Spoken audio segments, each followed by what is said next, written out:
So one of the most common questions I get asked is how do I get my tone? So I'm gonna explain it in this video. First off, the guitar I have is a Fender Player Series Stratocaster Mexican from like 2018 I think. I have the tone knobs and the volume knob set to 10 and I keep my pickup switch thing right in the middle. My amplifier is a Marlin Reverb 25. It's a really old amp, I think it's like 10 years older than me, so it has some problems. The reverb knob only works in 3 positions. It works when it's off, it works when it's right about in the middle, and it works when it's at maximum. I keep it in the middle like 50% of the time, off maybe 40% of the time, and at the maximum like 10% of the time. This is how I keep the other knobs. Sometimes I might switch the bass and middle knobs up just a little bit. It's a really sensitive amp, so just turning them up a slight bit really changes the tone, but I usually keep them off. Then I have the treble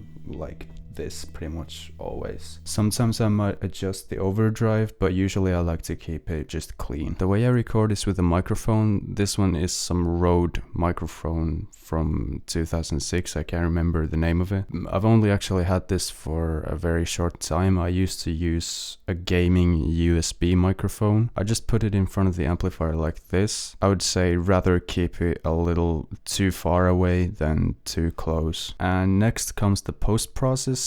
I use FL Studio 20, the demo version. I just record with Audacity and put the track into FL Studio. Then I add some stereo enhancement, the one that says stereo enhancement for strings. I don't adjust it any more than that. Then I go to this Fruity 7 band equalizer and select the cut middle effect. I usually don't adjust it any more than that. I just keep as it is. And then I add some compression. The way I do it is I go to mixer presets, I add stereo tape simulation, and then I just delete the wave shaper and the vocoder so that I'm left with the multi-compressor so that I get the one that I like. That's the one that I like. And there's probably an easier way to do this, to just find the right multi-compressor from the compression selection in Fruity Loops, but this is just the way I'm used to doing it. And yeah, that's pretty much how I get my guitar tone.